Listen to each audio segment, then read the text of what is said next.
Exercise 14.3 का प्रश्न 3 जो हमारे पास इस तरह का बहुभुज दिया हुआ है, इसका नाम हम लिख देंगे A B C D E F G H. ये हमारा बहुभुज है। इसकी भुजा दिया हुआ है। इसकी भुजा हमारे पास ये 5 है जो कि मीटर में है। ये 3 है, यह भी 3 है भुजा, यानी एच जी 3 डी सी 3, भुजा B C 5 metre, A H 5 metre. अब यहाँ देखिए ये आयत बना रहा है तो यह भी 5 हो जाएंगे। ये हमारे इतने प्रश्न में दिया हुआ है। ये 90 डिग्री का है, यह भी 90 डिग्री का है।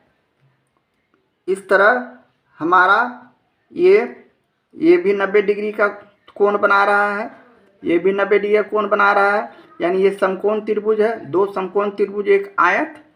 तो चलें सबसे पहले समकोण त्रिभुज ए जी एच पर विचार करते हैं। इसमें आधार मालूम है, कर्ण मालूम है। हम लोग को लंब निकाल लेने के बाद इसका क्षेत्रफल हम निकाल सकते हैं। तो हम लोग उसी तरह लिखेंगे। चूंकि समकोण त्रिभुज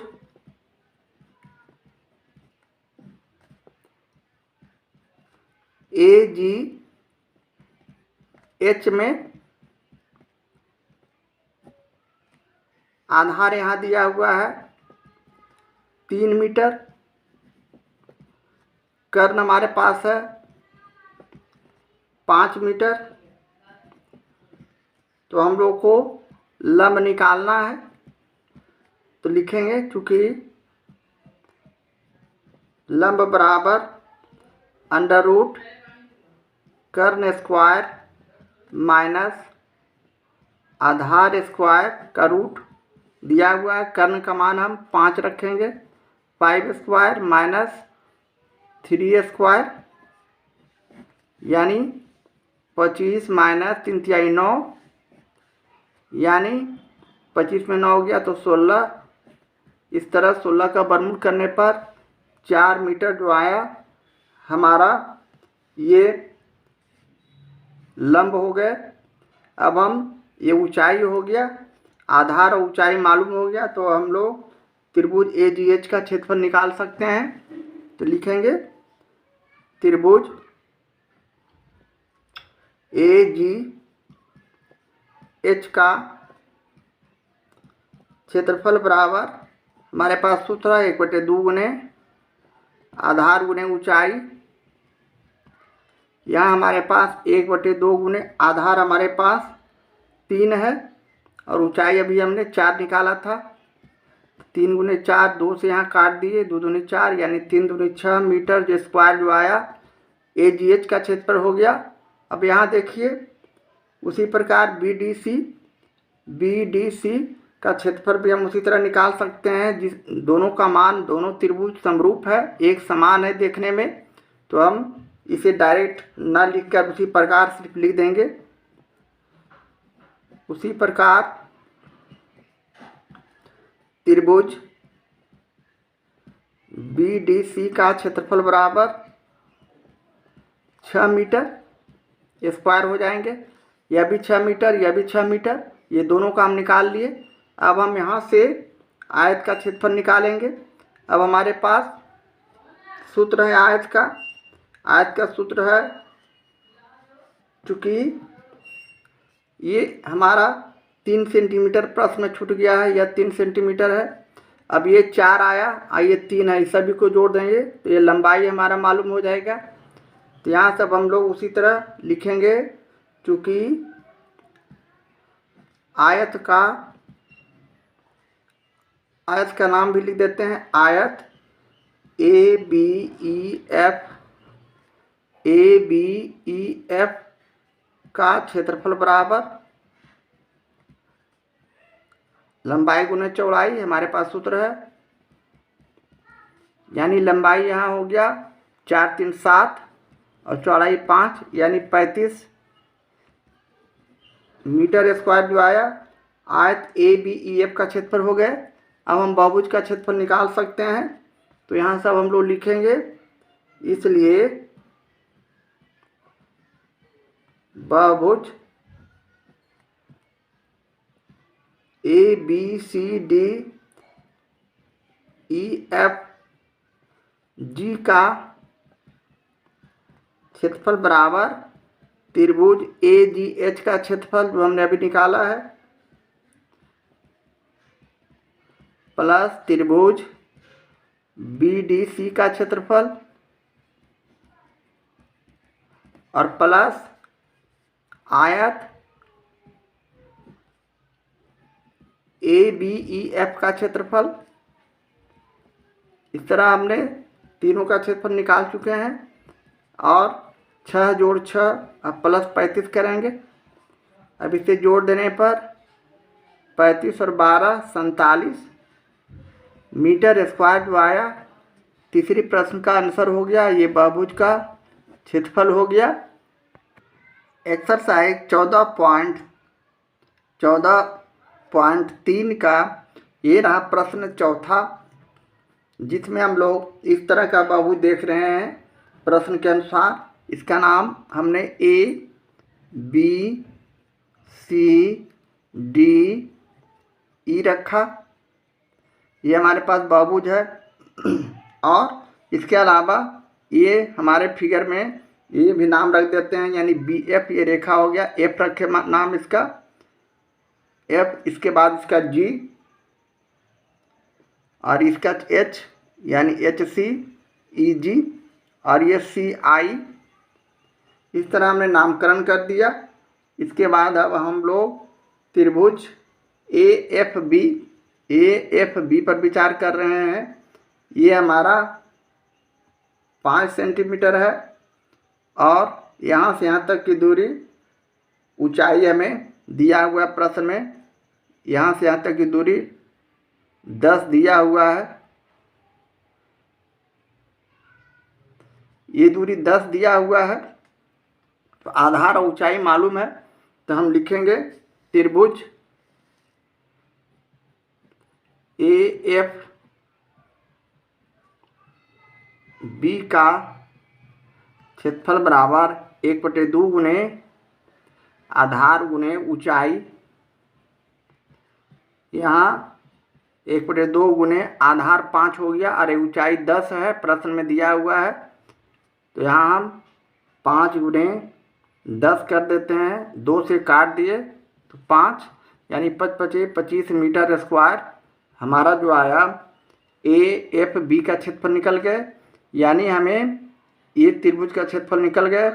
अब हम लोग डी एच सी इसके जस्ट ऊपर वाले त्रिभुज का क्षेत्रफल निकालेंगे। ये 90 डिग्री कोण है, यह भी समकोण त्रिभुज एक तरह से, ये 4 है और इसकी दूरी 3 दिया हुआ है प्रश्न में।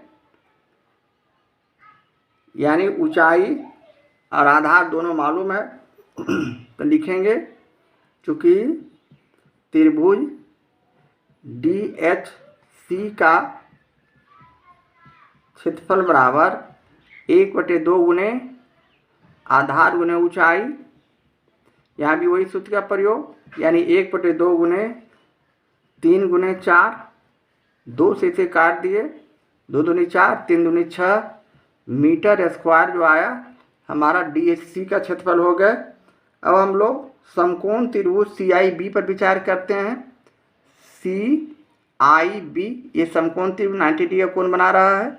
इसका निकल गया क्षेत्रफल, इसका निकल गया क्षेत्रफल।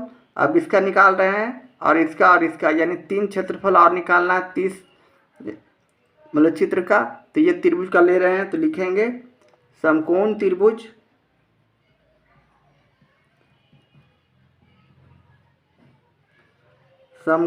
त्रिभुज सी आई बी में, यहाँ हम लोगों को आधार नहीं मालूम है, तो आधार निकालने के लिए हम लोगों को आधार बराबर F B minus F I करेंगे।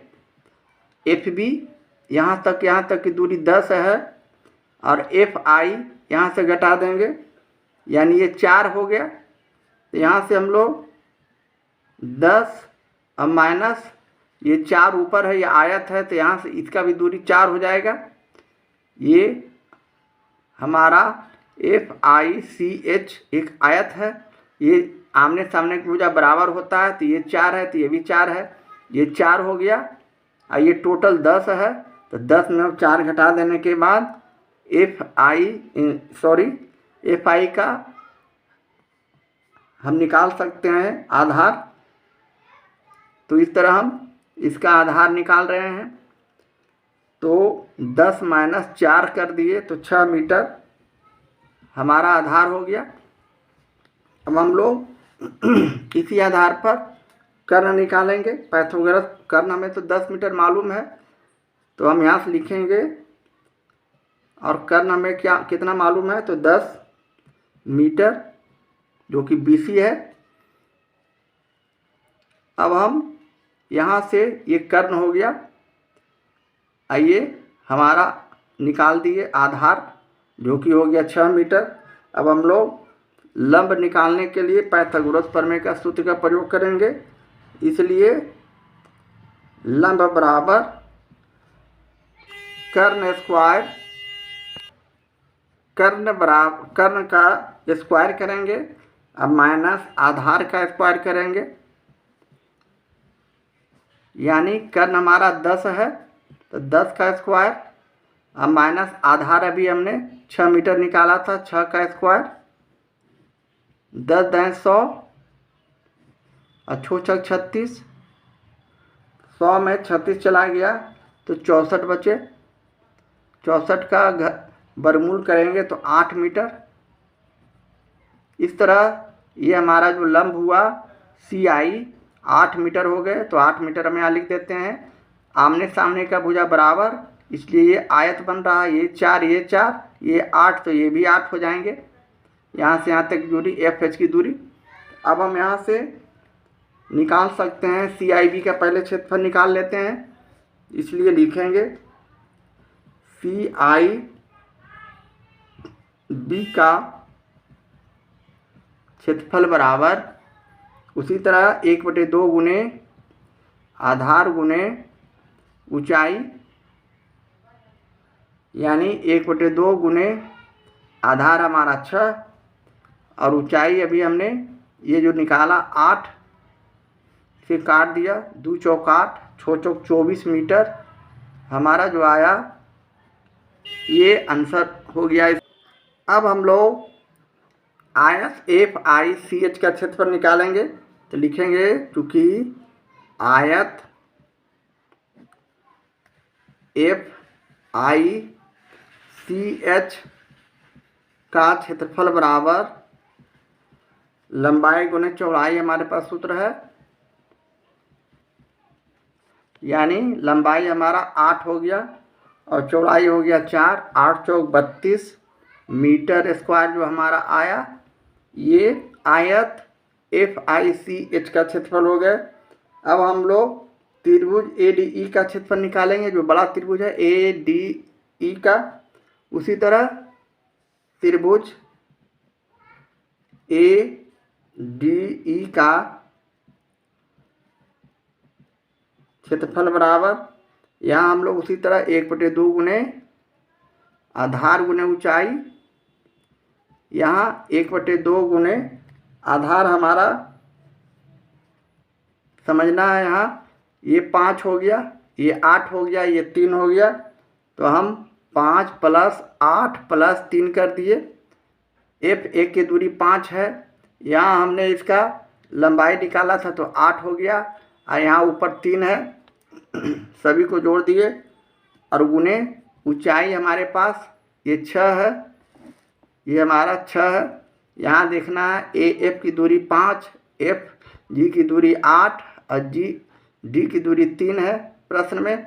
तो यहाँ से हम लोग इसे जोड़ दिए और ऊंचाई हमें ये 6 दिया हुआ है, GE की दूरी। तो अब यहाँ गुने 6 करेंगे। अब इसे आगे हल किए, यानी 1/2 गुने सभी को जोड़ने के बाद हमारा ये हो गया 8 × 5 = 13 और 3 16, 16 गुने 6, इसे 2 से काट दिए तो 8 दूनी 16, 8 छक 48 मीटर स्क्वायर जो आया हमारा ADE का क्षेत्रफल हो गया। अब हम बहुभुज ABCDE का क्षेत्रफल लिख सकते हैं, निकाल सकते हैं, इसलिए लिखेंगे बहुभुज ABCDE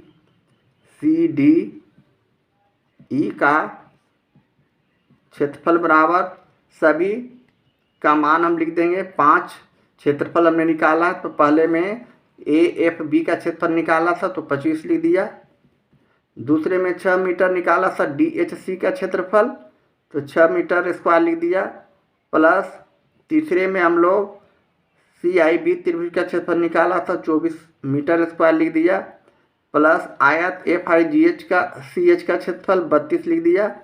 और प्लस त्रिभुज ADE का क्षेत्रफल प्लस 48 लिख दिया। और ये सभी को हम जोड़ते हैं तो हमारा उत्तर 135 आना चाहिए। 8 2 10, 10 4 14, 14 और 6 20, 20 और 5 25 के 5 हासिल 1, 4 3 7 2 9, 9 2 11 और 4 3 7, 7 और 2 9, 9 2 11 और हासिल 1। कहीं गलती हो रहा, जोड़ रहे हैं 8 8 2 10, 10 4 14, 14 और 6 20 और 5 25 के 5 हासिल 2 था तो यहाँ हो गया 13। 135 मीटर स्क्वायर जो हमारा आया, यही चौथे प्रश्न का आंसर हो गए। इस तरह हम चौथे प्रश्न का सॉल्यूशन करेंगे।